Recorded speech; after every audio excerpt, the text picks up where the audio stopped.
कहानी शुरू होती है। बताया जाता है कि इंसान अपने आप को बहुत ही ज़हीन और ताकतवर बनाना चाहते थे, इसलिए इन्होंने एक ऐसा वायरस तैयार किया जिससे वो इंसानों को ज़हीन और ताकतवर बनाने की ख्वाहिश पूरी कर सके। साइंटिस्ट इस वायरस का टेस्ट इंसानों से पहले मंकीज पर करते हैं, ये जानने के लिए कि वो इंसानों के लिए सेफ भी है या नहीं। दिखाया जाता है कि जिस टाइम मंकी पर एक्सपेरिमेंट किया जा रहा था उस टाइम मंकी कंट्रोल से बाहर हो जाता है। ऐसे में जिस मशीन के जरिए वो वायरस मंकी के अंदर इंजेक्ट किया जा रहा था वो मशीन टूट जाती है और वायरस हर जगह फैल जाता है।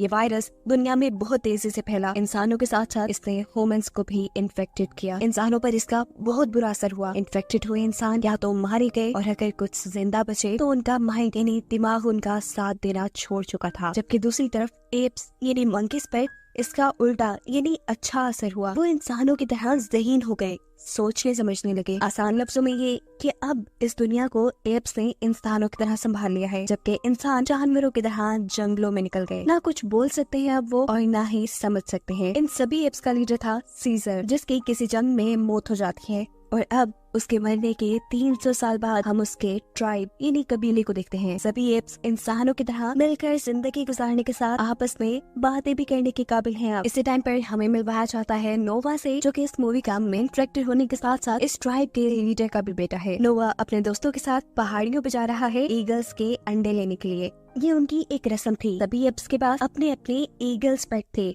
अब क्योंकि नोवा भी जवान हो चुका था तो उनकी रस्म के मुताबिक उसे ईगल्स के एक एग का ख्याल रखना था, जिसमें से एक बच्चा निकलता और इस ईगल के बच्चे को पाल पोस कर ट्रेन करने के बाद ही वो नोवा का पेट बनता। यही हमें ये भी पता चलता है कि इन ईगल्स को कंट्रोल करने के लिए अपने मुंह से एक खास किस्म का साउंड निकालते हैं ये एप्स, और इस काम में सबसे ज्यादा माहिर थे नोवा के डैड यानी यहाँ के लीडर। देखने को मिलता है कि नोवा अपने लायक का बहुत ही ज्यादा ख्याल रख रहा था। उसे बेसब्री से इसमें से ईगल निकलने का इंतजार था, लेकिन शायद किस्मत को ऐसा मंजूर नहीं था, क्योंकि एक रात उनकी ट्राइब में आ जाती है एक इंसानी लड़की जो यहाँ पर खाने की तलाश में आई थी। वो यहाँ नोवा का ईगल का एग चुरा लेती है।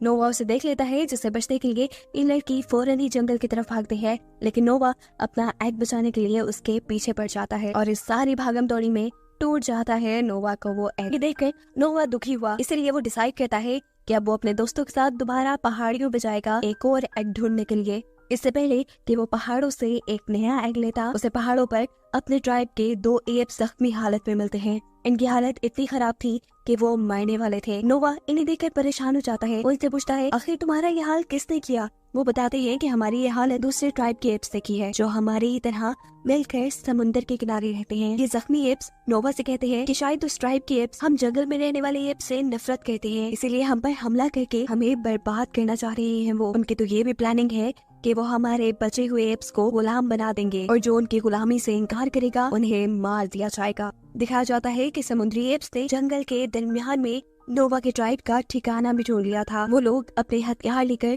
यहाँ हमला करने के लिए भी निकल चुके थे। दूसरी तरफ नोवा भी अपने लोगों को बचाने के लिए फौरन अपने ट्राइब की तरफ आता है, लेकिन उसने आने में देर कर दी। दूसरे ट्राइब के लोग यहाँ पर हमला करके बर्बादी मचा चुके थे। उनका पूरा ट्राइब, उनके घर जल चुके थे। नोवा के ट्राइब के लोगों को ये एप्स बुरी तरह मार मार कर अपना कैदी बना रहे थे। अचानक उसका ध्यान उसके डैड की तरफ जाता है, जिसे वो एप्स मारने वाले थे। वक्त जाया करते हुए नोवा अपने डैड को बचाने के लिए जाता है, लेकिन ये एप्स उसे उठाकर ही वहाँ से नीचे फेंक देते हैं, जिसके बाद वो नोवा के फादर यानी इस कबीले के लीडर को मार चुके थे और नोवा इसमें कुछ भी नहीं कर पाया था। लीडर के मरने के बाद यहाँ के सभी एप्स को समुद्री एप्स अपना गुलाम बना लेते हैं और उन्हें लेकर जाया जाता है समुद्री एप्स के लीडर के पास, जिसका नाम था अप्रोक्सिमस। वो इन सब लोगों को यहाँ देखकर बहुत ज्यादा खुश था। जबकि दूसरी तरफ नोवा के कबीले में हम देखते हैं कि नोवा के साथ उसके चंद साथी ही इस ट्राइब में बचे हैं। नोवा को जब होश आया तो उसने देखा कि उसका पूरा ट्राइब बर्बाद हो चुका है। उसके डैड भी मर गए हैं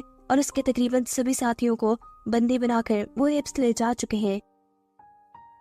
दुख में नोवा को कुछ समझ नहीं आता। वो सबसे पहले अपने डैड का फ्यूनरल करता है और उनसे वादा करता है, डैड मैं लूंगा आपकी मौत का बदला, मैं आपके मारने वालों की जिंदगी बर्बाद कर दूंगा और अपने सभी साथियों को छुड़वा कर यहाँ वापस लाऊंगा, ये वादा है मेरा आपसे। नोवा समुद्र की तरफ अपने सफर के लिए निकल जाता है, जहाँ रास्ते में उसे एक दूसरी किस्म का मंकी मिलता है। ये मंकीज असल में एप से कहीं ज्यादा ज़हीन है। ये मंकीज किताबें भी पढ़ते हैं। नोवा की किताबों के बारे में पूछने पर ये मंकी नोवा को बताता है कि इन्हीं किताबें कहते हैं, इनके अंदर बहुत से लफ्ज और तस्वीरें बनी हैं, जिस हर लफ्ज और तस्वीर का कुछ न कुछ मतलब होता है। ये मंकी नोवा को बताता है कि पहले जमाने में, सीजर के जमाने में, बहुत से मंकीज ऐसे थे जो इन किताबों में लिखी हुई चीजों को पढ़ और समझ पाते थे। नोवा से सवाल करता है कि सीजर कौन है, तो वो मंकी बताता है सीजर वो पहला मंकी था जिसमें सोचने समझने की सलाहियत थी और उसी की वजह से हम लोग एवोल्यूट हुए, यानी हमारे में भी तब्दीलियां आई और हम भी सोचने समझने और बोलने के काबिल हुए। सीजर ने ही मंकीज को ट्राइब्स की सूरत में एक साथ मिलकर रहने को कहा था। समझ लो कि वो हमारा सबसे पहला लीडर है। उसी ने हमें बताया कि एक मंकी को दूसरे मंकी को नहीं मारना चाहिए, चाहे वो इनकी नस्ल का है या नहीं है। बातों ही बातों में कि लोग अच्छे दोस्त बन जाते हैं और एक साथ बैठकर खाना खाते हैं। इसी दौरान वो लड़की जिसे हम पहले भी देख चुके हैं, नोवा के घर के पास, वो दोबारा यहाँ पर आ जाती है खाने की तलाश में। इसे देखकर नोवा गुस्से में आ जाता है। इससे पहले कि वो उसके साथ कोई बुरा सलूक करता या उसे मारता, यहाँ बैठा हुआ दूसरा मंकी नोवा को रोक देता है और कहता है कि सीजर यानी हमारे सरदार इंसानों से बहुत प्यार किया करते थे। उन्हीं को देखते हुए हमें भी इंसानों से प्यार करना चाहिए। ये लोग इस लड़की को भी खाना देते हैं और यहाँ ये मंकी नोवा को इंसानों के बारे में बताता है कि एक वक्त वो भी था जब इंसानों के पास अकल हुआ करती थी, वो भी बोल पाते थे, समझ पाते थे, लेकिन फिर वक्त गुजरा, इनकी सारी अकल चली गई और अब ये जानवरों की तरह रहते हैं। अब क्योंकि इन्होंने इस लड़की को खाना किया था, इसीलिए ये लड़की भी उनकी साथी बन जाती है। सुबह भी हो जाती है और नोवा अपना सफर कंटिन्यू करता है, जहाँ उसके सफर में अब ये लड़की और वो मंकी भी साथ था। जंगल में थोड़ा ही आगे आने पर उन्हें बहुत से और इंसान भी दिखे थे जो पागलों की तरह जंगल में खाना ढूंढ रहे थे। अचानक ही यहाँ पर समुद्री ट्राइब के एप्स आकर इन इंसानों के ऊपर हमला करना शुरू कर देते हैं, क्योंकि उन्हें इंसान बिल्कुल पसंद नहीं। यहाँ एक अजीब सी भगदड़ मचाती है और इस सब में नोवा और ये मंकी किसी तरह इस लड़की की यानी अपने साथी की जान बचाकर उसे यहाँ से दूर ले गए थे। जैसे ही ये लोग उसे बचाकर जंगल में दूर ले आए तो अब इस लड़की को इन दोनों के साथ रहना सेफ लगने लगा था। वो इन दोनों से यहाँ पहली मर्तबा बात कहती है और कहती है कि मेरा नाम मे है। इन दोनों का मुंह हैरानी से खुला का खुला रह गया था। एक इंसान कैसे बोल सकती थी? तब मे उन्हें बताती है कि मैं बाकी इंसानों से काफी अलग हूँ, क्योंकि वो बोल भी सकती थी, उसके अंदर सोचने समझने की सलाहियत भी थी और उसे कपड़े पहनना भी आते थे। ये लड़की उन्हें ये भी बताती है कि मेरा जिस कबीले से ताल्लुक था, वहाँ के सभी लोग ज़हीन थे, बोल सकते थे, लेकिन समुद्री ट्राइब के लोगों ने अपनी नफरत में मेरे पूरे कबीले को मार डाला। बस मैं ही बच गई। अब बातें बहुत हो चुकी थी, लेकिन काम रहता था। नोवा को अपने लोगों को बचाने के लिए जाना था। ये लोग अपना सफर दोबारा से शुरू करते हैं और सफर करते करते पहुंच जाते हैं एक नदी के पुल पर। ये जगह दूसरे ट्राइब्स के इलाके में आती थी और इसीलिए वहाँ के सिक्योरिटी गार्ड्स इनके ऊपर हमला कर देते हैं। उनसे बचने के चक्कर में यहाँ इनकी लड़ाई हो जाती है और वो मंकी यहाँ करीब पानी में ही गिरकर बह जाता है और दूसरी तरफ नोवा और मे को ये लोग बंदी बना लेते हैं। इन्हें लेकर आया जाता है अप्रोक्सिमस के पास, यानी समुद्री ट्राइब के लीडर के पास, जो कि बहुत ही बेरहम एप्स है। वो इंसानों से नफरत करता है। उसने हुक्म दिया हुआ है कि जो भी जब भी किसी इंसान को देखे तो उसे मार डाले। ना सिर्फ ये, वो तो दुनिया भर के सभी एप्स पे हुकूमत भी करना चाहता था। इसीलिए तो उसने दूसरे ट्राइब के लीडर यानी नोवा के डैड को मरवा दिया और उनके सभी एप्स को यहाँ ले आया।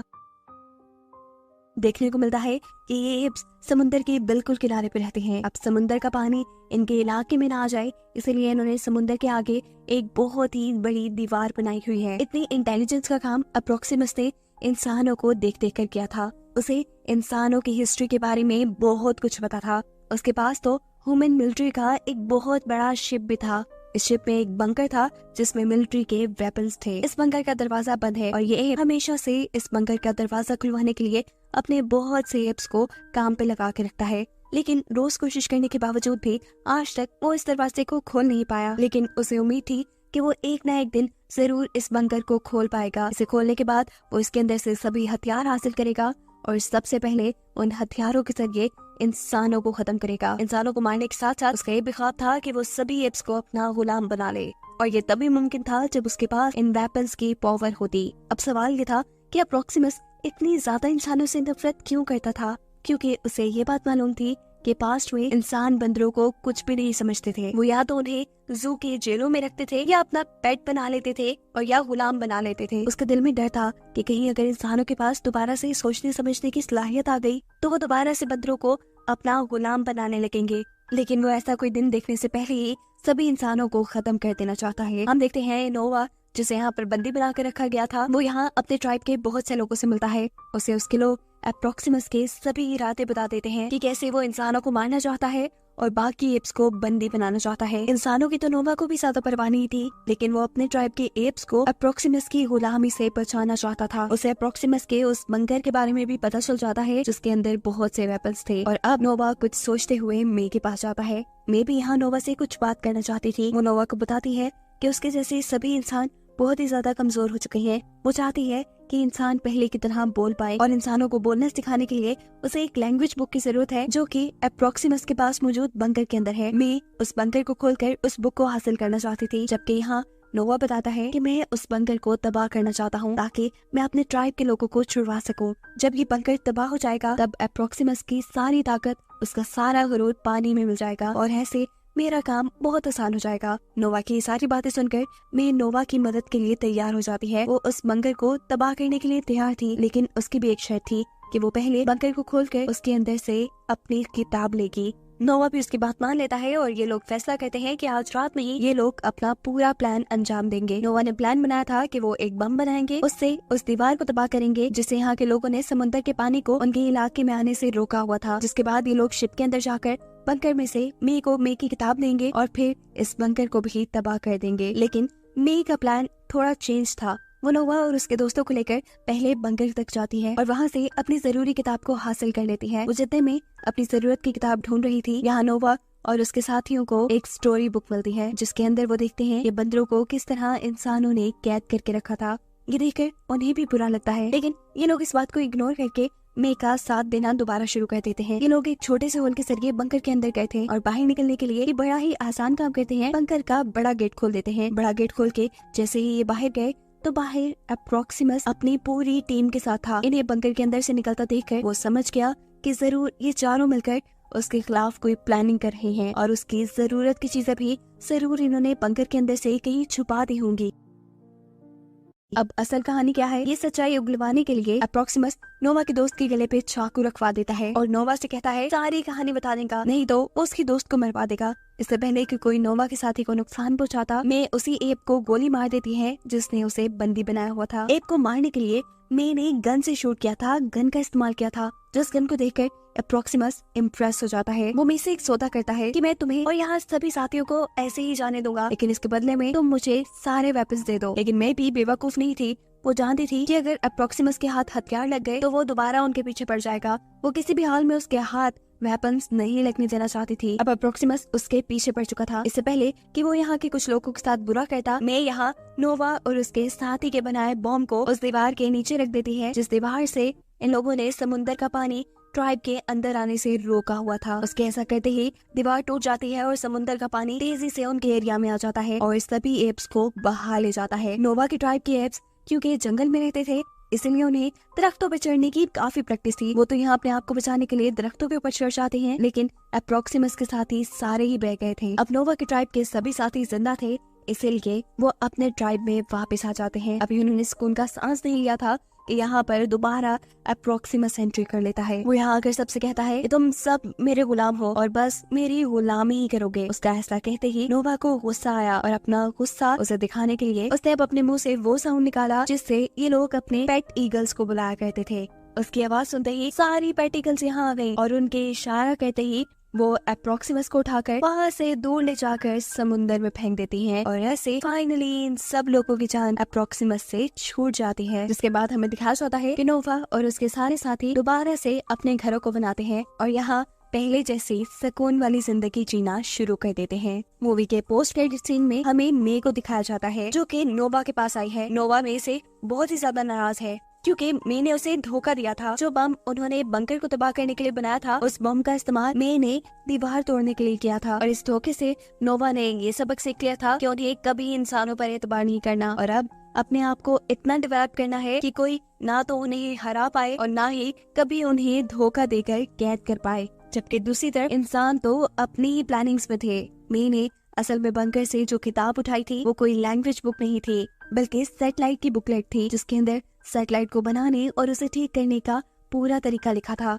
मैं इस किताब को लेकर बहुत सारे इंसानों के पास आ जाती है। यहाँ हम देखते हैं कि मैं जैसे बहुत से और समझ बूझ वाले इंसान अभी भी जिंदा हैं और वो अपने आप को ताकतवर बनाने के लिए अपने ही जैसे और इंसानों से कांटेक्ट करना चाहते हैं। इसीलिए वो एक सेटेलाइट ठीक कर रहे थे। मेके इस किताब मिलने पर वो इस सेटेलाइट को ठीक भी कर लेते हैं और दूसरे इंसानों से कांटेक्ट भी कर लेते हैं। उनके कांटेक्ट करते ही हमें देखने को मिलता है कि दुनिया में अभी भी बहुत सारे ऐसे इंसान थे जिनके पास बोलने की, सोचने समझने की सलाहियत थी, जिन लोगों ने अब एक साथ मिलकर काम करने का फैसला कर लिया था और अपने आप को डेवलप करने की ठानी थी ताकि वो इन एप्स की गुलामी से बच जाएं। और यही बताते हुए ये कहानी यहाँ खत्म हो जाती है।